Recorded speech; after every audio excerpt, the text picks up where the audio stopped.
नमस्कार मुलांनो, Excel tuition Goa board या चॅनलमध्ये आपले सर्वांचे स्वागत आहे।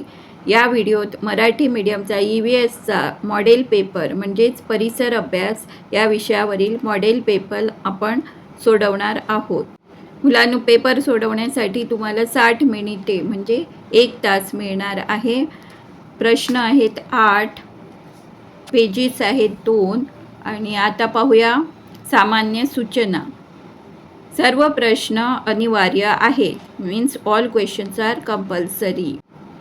दुसरी सूचना आहे, या प्रश्नपत्रिकेत बहुपर्यायी आणि वर्णनात्मक स्वरूपाचे प्रश्न समाविष्ट केलेले आहेत। तिसरी सूचना दिलेली आहे, उजव्या बाजूला दिलेल्या संख्या पूर्ण गुण दर्शवतात। तर पहिला प्रश्न पाहूया, त्याला 4 गुण आहेत। हा बहुपर्यायी प्रश्न आहे। कंसातील पर्यायामधून योग्य शब्द निवडा आणि वाक्य पुन्हा लिहा। पहिला प्रश्न आहे, एक शिक्षिका हिरवी पाने असलेल्या आणि सूर्यप्रकाशाचा वापर करून अन्न तयार करणाऱ्या एका रोपट्याचे चित्र मुलांना दाखवते। पाने रोपट्याला काय तयार करण्यास मदत करतात? पर्याय आहेत पाणी, अन्न, माती। चौथं आहे, दिलेल्या पर्यायापैकी एकही नाही आणि यापैकी बरोबर उत्तर आहे अन्न। पाने रोपट्याला अन्न तयार करण्यास मदत करतात। प्रश्न दुसरा, चुस्कीट व्हीलचेअर वापरते आणि तिला शाळेत पोहोचणे कठीण जाते कारण रस्ता ओबडधोबड आहे। तिला शाळेत सहज पोहोचता यावे यासाठी काय केले पाहिजे? पर्याय आहेत अ, रस्ता सपाट पातळीत करावा, ब, शाळा बंद करावी, क, तिला घरीच थांबायला सांगावे, ड, दिलेल्या पर्यायापैकी एकही नाही आणि यातील योग्य पर्याय आहे पर्याय अ, रस्ता सपाट पातळीत करावा। प्रश्न तिसरा, दुपारच्या जेवणाच्या सुट्टीत सपना आपले जेवण अशा एका वर्गमित्रासोबत वाटून घेते जो जेवण आणायला विसरला होता। जेवण वाटून घेणे महत्त्वाचे का आहे?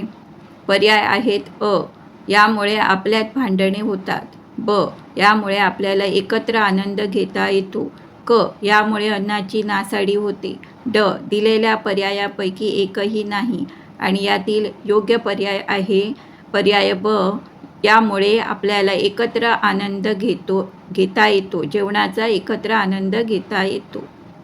प्रश्न चौथा, शहरात पहिल्या दिवशी नंदिताला हरवल्यासारखे का वाटले? पर्याय आहेत अ, तिला शहर आवडले नाही, ब, तिला तिथली भाषा समजली नाही, क, सर्व काही नवीन, गर्दीने भरलेले आणि गोंधळवणारे होते आणि चौथा पर्याय आहे दिलेल्या पर्यायापैकी एकही नाही आणि यातील अचूक पर्याय आहे पर्याय क, सर्व काही नवीन, गर्दीने भरलेले आणि गोंधळवणारे होते। प्रश्न दुसरा, खालील विधाने चूक आहेत की बरोबर ते लिहा।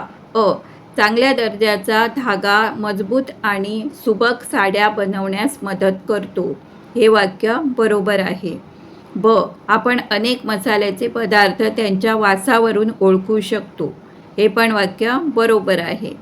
प्रश्न तिसरा, एका शब्दात उत्तरे लिहा। वहिदा प्रिझम यांचे जन्म राज्य, इथे राज्य विचारलेलं आहे, राज्याचं नाव आहे जम्मू काश्मीर। जर तुम्हाला गाव विचारलं तर राजौरी लिहावं लागेल।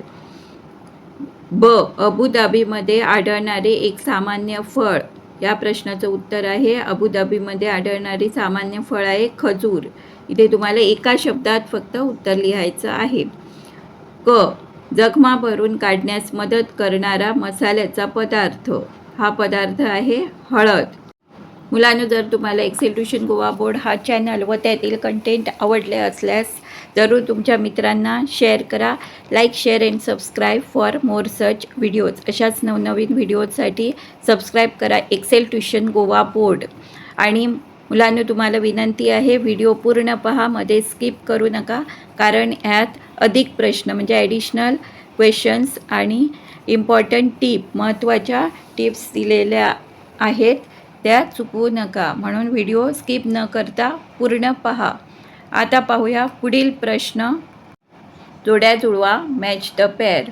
इथे अ आणि ब गट दिलेला आहे। अ गटात आहे नंदिताची मामी, दुसरा आहे कंदमूळ म्हणजे जमिनीखाली वाढणारी भाजी। ब गटात दिलेला आहे टॉमॅटो, मोलकरीण आणि गाजर। तर जोड्या जुळवायच्या आहेत आपल्याला. नंदिताची मामी हे मोलकरीण आहे आणि कंदमूळ आहे गाजर. गाजर हे एक कंदमूळ आहे. प्रश्न 5वा. खालील प्रश्नांची उत्तरे लिहा.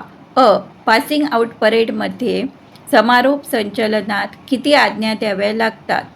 याचे उत्तर आहे, तुम्हाला एका वाक्यात हे उत्तर लिहायचं आहे. पासिंग आउट परेडमध्ये म्हणजे समारोप संचलनात एकूण 36 आज्ञा द्याव्या लागतात. विणकाम या संज्ञेचा अर्थ स्पष्ट करा. म्हणजे विणकाम म्हणजे काय हे आपल्याला त्याचा अर्थ स्पष्ट करायचा आहे. उत्तर: विणकाम म्हणजे सूत, लोकर किंवा इतर धाग्यांचा वापर करून 2 किंवा अधिक सुयांच्या सहाय्याने कपडे किंवा वस्तू तयार करण्याची कला. आता पाहूया पुढील प्रश्न. लंगर म्हणजे काय? याचं उत्तर आहे, गुरुद्वारेत एकत्र जेवण करणे व जेवणे याला लंगर म्हणतात. 6वा प्रश्न आहे, खालील कृतींचे महत्त्व स्पष्ट करा. आपण स्थानिक विणकरांना पाठिंबा दिला पाहिजे. आपण स्थानिक विणकरांना का पाठिंबा दिला पाहिजे याचं उत्तर आपल्याला इथे लिहायचं आहे, स्पष्ट करायचं आहे कारण. आपण स्थानिक विणकरांना पाठिंबा दिला पाहिजे याची प्रमुख 2 कारणे खालीलप्रमाणे आहे. इथे मी तुम्हाला 2 कारणे दिलेली आहे. यातील कुठलाही एक तुम्ही परीक्षेत लिहू शकता.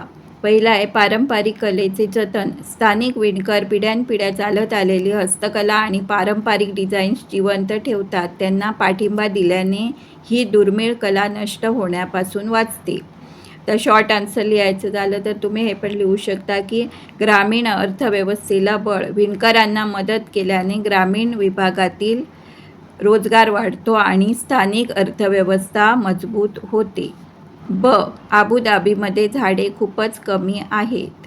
याचे कारण आपल्याला लिहायचं आहे.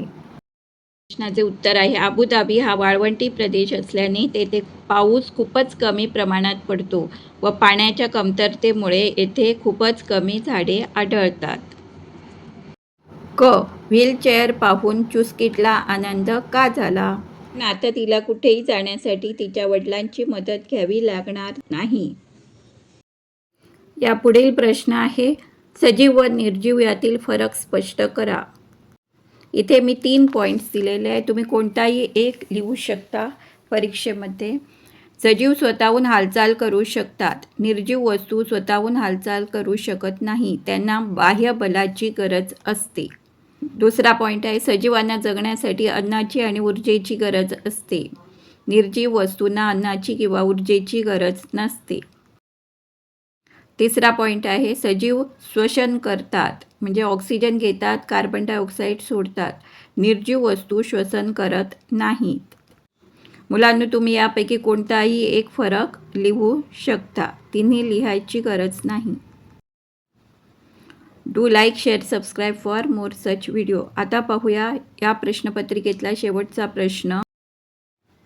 प्रश्न 8वा. इथे तुम्हाला परिपूर्ण आहार असलेले एक जेवणाच्या थाळीचं चित्र काढायचं आहे व त्यातील 4 पदार्थांची नावे लिहायची आहेत. मी तुम्हाला एक चित्र काढून दाखवलेलं आहे. त्यात आहे चपाती व भाकरी म्हणजेच ज्वार रोटी किंवा रोटी. इथे आहे बॉइल्ड एग म्हणजे उकडलेलं अंड. ग्रीन लिफी व्हेजिटेबल म्हणजे पालेभाजी. डाळ किंवा आमटी तुम्ही लिहू शकता. राईस म्हणजे भात. इथे तुम्हाला कोणत्याही 4 पदार्थांची नावे लिहायची आहेत व थाळीचं चित्र काढायचं आहे. सकस आहार असलेल्या थाळीचं चित्र काढायचं आहे. Thanks for watching. Do like, share, subscribe for more such videos. धन्यवाद.